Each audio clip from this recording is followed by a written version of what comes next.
Hello my dear student, welcome back to David credit classes. और यह है class 12th macro economics का chapter 8 short run equilibrium output का part 3। और आज के पार्ट में हम इसको करने वाले खत्म, क्योंकि इसमें हम डिस्कस करने वाले हैं अपना last topic, that is multiplier mechanism. अगर अभी तक पार्ट 2 और पार्ट 1 नहीं देखा है तो पहले वो देख के आओ, ताकि आपको ये वाला पार्ट और अच्छे से समझ में आ जाए। और अगर देख लिया है तो चलो आ जाओ, बिना कोई टाइम वेस्ट करे स्टार्ट करते हैं आज का अपना पार्ट 3।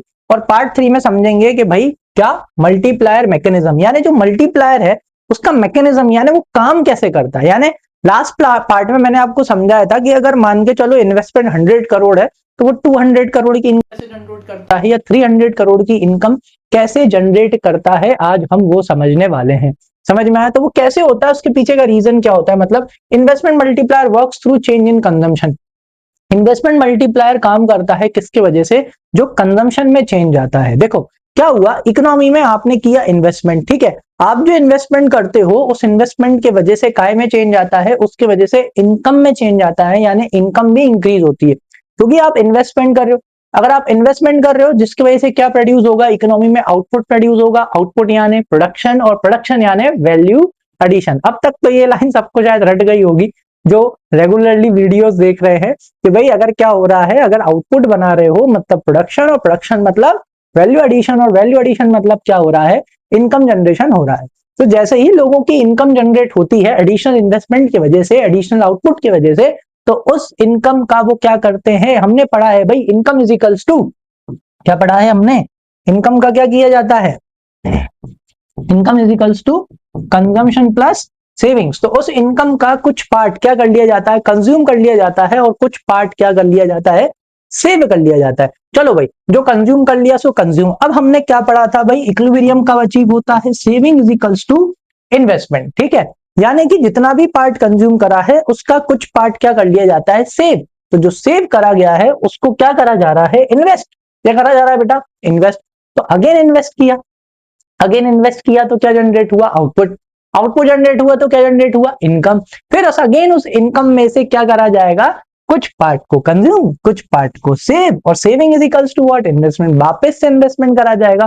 तो इस वजह से ये जो साइकिल है ये चलता जाता है, चलता जाता है, चलता जाता है, जिसके वजह से जितना भी आप इन्वेस्ट करते हो वो इन्वेस्टमेंट क्या हो जाता है, मल्टीप्लाई हो जाता है।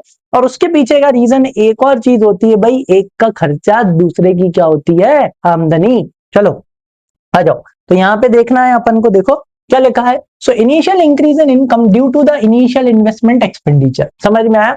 जो क्या हुआ, इन्वेस्टमेंट एक्सपेंडिचर किया, इन्वेस्टमेंट करने की वजह से क्या बढ़ जाती है, लोगों की इनकम बढ़ जाती है, causes increase in the consumption.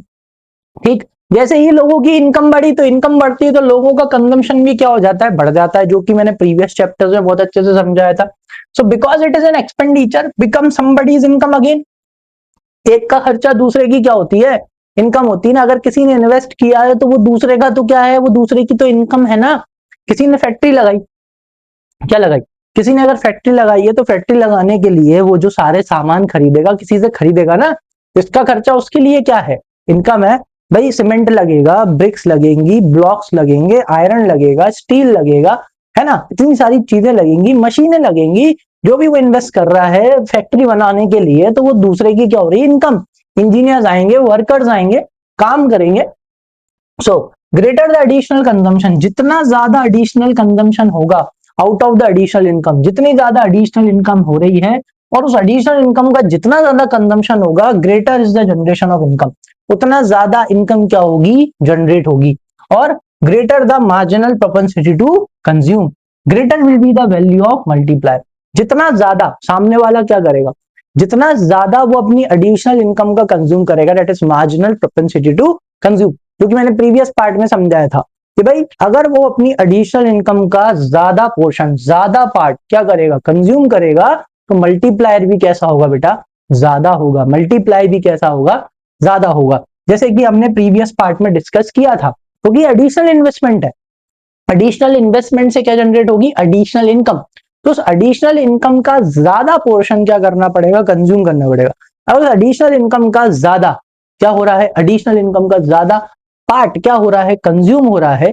मतलब कि जो भी उसने इन्वेस्ट करा है उस इन्वेस्टमेंट की वजह से इकोनॉमी में जितने भी गुड्स एंड सर्विसेज प्रोड्यूस हुए हैं लोग उन्हें क्या कर रहे हैं, कंज्यूम कर रहे हैं। जब लोग उन्हें कंज्यूम करेंगे तभी तो उसकी जो इन्वेस्टमेंट है वो काय में कन्वर्ट होगी, इनकम में कन्वर्ट होगी। इस वजह से देखो इधर, तो ये इस तरह से काम करता है यहाँ पे देखो। So one person expenditure is another person income. भाई एक का खर्चा दूसरे की क्या है, आमदनी है। आप जो कोर्स खरीद के ला रहे हो बुक वाले से, उसके लिए क्या है, आमदनी। आपके लिए क्या है, एक्सपेंस। समझ में आया कि नहीं है, किसी भी उसको उठा के देख लो, एक का नुकसान दूसरे का क्या है भाई, फायदा है। ठीक है, आ जाओ देखो भाई राउंड वन में क्या करा अपन ने, 100 करोड़ इन्वेस्ट करे। इस 100 करोड़ की वजह से इनकम में कितना चेंज आया भाई, 100 करोड़ चेंज आया। ठीक है, अब हमें पता है कि भाई इनकम का अपन ये मान के चल रहा है एमपीसी कितना है भाई, 0.5। एमपीसी 0.5 है, यानी कि एडिशनल इनकम का, कौन सी इनकम का, एडिशनल इनकम का कितना परसेंट कंज्यूम किया जाता है, 50% कंज्यूम करा जाता है। अगर एडिशनल इनकम का 50% कंज्यूम करा जा रहा है, इसका मतलब 50% क्या करा जा रहा होगा, सेव किया जा रहा होगा।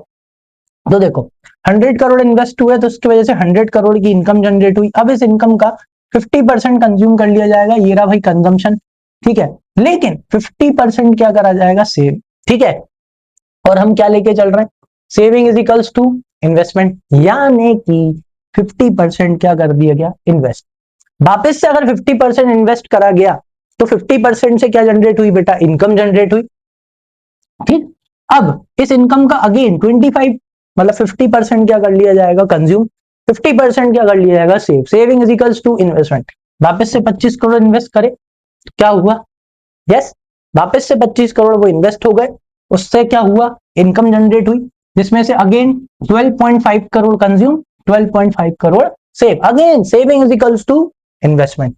तो ऐसा करते करते करते आप एंड में देखो, ये टोटल देखो, इकोनॉमी में इन्वेस्ट अपन ने 100 करोड़ ही करे थे, लेकिन उस 100 करोड़ की वजह से देखो कितने की इनकम जनरेट हो गई, 200 करोड़ की इनकम जनरेट हो गई, जिसमें से 100 करोड़ कंज्यूम और 100 करोड़ क्या कर लिए गए, सेव हो गए। समझ में आया, क्लियर है, एक मिनट, चलो तो आया समझ में अच्छे से, आई होप अच्छे से समझ में आ गया होगा। चलो तो भाई लास्ट टॉपिक डिस्कस कर लेते हैं। इसमें दो तरह के एक्शन है भाई, फॉरवर्ड एक्शन है और बैकवर्ड एक्शन है, किसका, मल्टीप्लायर का। फॉरवर्ड एक्शन क्या है, फॉरवर्ड एक्शन ये है कि भाई अगर आप इकोनॉमी में एडिशनल इन्वेस्टमेंट करोगे, जिसकी वजह से क्या जनरेट होगी, जिस वजह से इंक्रीज होगा किसमें, इनकम में। ठीक है, इनकम में क्या होगा बेटा, इंक्रीज होगा, है ना। लेकिन अब बैकवर्ड एक्शन प्लान क्या होता है, सॉरी बैकवर्ड एक्शन क्या होता है, बैकवर्ड एक्शन ऑफ मल्टीप्लायर क्या होता है कि अगर आप इन्वेस्टमेंट कम कर दो, क्या कर दो, अगर आप इन्वेस्टमेंट कम कर दोगे तो ऑब्वियस सी बात है यहाँ पे इनकम क्या हो जाएगी, डिक्रीज हो जाएगी, बिल्कुल अपोजिट है। आ जाओ, सो मल्टीप्लायर याद रखना, छोटा सा क्वेश्चन है, हो सकता है आ सकता है, कोई बड़ी बात नहीं है। So multiplier action is forward. Multiplier action forward तब होता है when there is a multiple increase in the income caused by an increase in the investment. Is that clear? यानी कि आपकी इनकम में मल्टीपल क्या हुआ है, इंक्रीज हुआ है, वो भी किसके वजह से, क्योंकि आपने इकोनॉमी में क्या किया है, इन्वेस्टमेंट किया है, आगे बढ़ रहे हो, है ना। फॉरवर्ड जैसे क्या बोला जाता है, फॉरवर्ड एक्शन बोला जाता है। कब बोला जाता है, जब आपकी इनकम मल्टीप्लाई हो रही है, ठीक है, जब आपने इकोनॉमी में क्या करा है, इन्वेस्टमेंट किया है। ठीक, जैसे कि if investment increase by 100 crore and MPC is 0.5, there will be increase in the income 2 times। ठीक है, तो आपकी जो इनकम है वो कितने टाइम्स बढ़ जाएगी भाई, 2 टाइम्स बढ़ जाएगी। लेकिन नहीं, कैसे समझ में आया, ऐसे ही नहीं, आपको पता ही है, अपन ने यहाँ पे कर लिया है MPC, इसको आप यहाँ पे पुट कर दो, 1 माइनस 0.5 कितना आएगा बेटा, 0.5, 0.5 से 1 को कैंसिल करेंगे, कितना आएगा, 2 टाइम्स। आया समझ में, क्लियर है। तो ये हो गया। बैकवर्ड एक्शन प्लान में क्या होता है बेटा, सॉरी प्लान आ रहा है बार बार, बैकवर्ड। ठीक है, सो बैकवर्ड एक्शन में क्या होता है, बैकवर्ड एक्शन में मतलब कि यहाँ पे आपकी इनकम क्या हो गई है, डिक्रीज, मल्टीपल टाइम्स आपकी इनकम क्या हो जाती है, डिक्रीज हो जाती है, किसकी वजह से, डिक्रीज इन इन्वेस्टमेंट की वजह से। ठीक है, so multiplier action is backward, मतलब आप पीछे जा रहे हो। So when there is a multiple decrease in income, क्योंकि जब आपकी इनकम में क्या होता जा रहा है, मल्टीपल डिक्रीज होता जा रहा है, जब मल्टीपल इंक्रीज हो रहा है एडिशनल इन्वेस्टमेंट की वजह से, तो ऑब्वियस सी बात है उल्टा भी होता है। जी हाँ, यहाँ पे क्या हो जाएगा, मल्टीपल डिक्रीज हो जाएगा किसमें, इनकम में। तो जब मल्टीपल डिक्रीज हो रहा है इनकम में, किसके वजह से, caused by decrease in investment, क्योंकि आपने इन्वेस्टमेंट क्या कर दिया है, कम कर दिया है, किसकी वजह से हो रहा है, caused by decrease in investment. तो उसे क्या बोला जाता है भाई, बैकवर्ड एक्शन। क्या है, बैकवर्ड एक्शन। समझ में आया, backward action of multiplier. So if investment decreases by 100 crore, same ही है, MPC 0.5, there will be decrease in the income 2 times. तो अब अपनी जो इनकम है वो कितने से कम हो जाएगी बेटा, 2 टाइम्स कम हो जाएगी। And decrease in investment, this is a backward action. तो ये क्या है भाई, बैकवर्ड एक्शन। समझ में आया, क्लियर है। तो इसी पार्ट के साथ में अपना जो ये वाला चैप्टर है वो पूरी तरह से खत्म होता है। अब हम मिलेंगे नेक्स्ट पार्ट में। अगर कोई भी चीज समझ में नहीं आई हो तो कमेंट सेक्शन में मेंशन कर देना, उसके लिए मैं अलग से वीडियो बना दूंगा। ठीक है, चलो तो मिलते हैं अपने नेक्स्ट चैप्टर में। तब तक के लिए thank you and keep learning.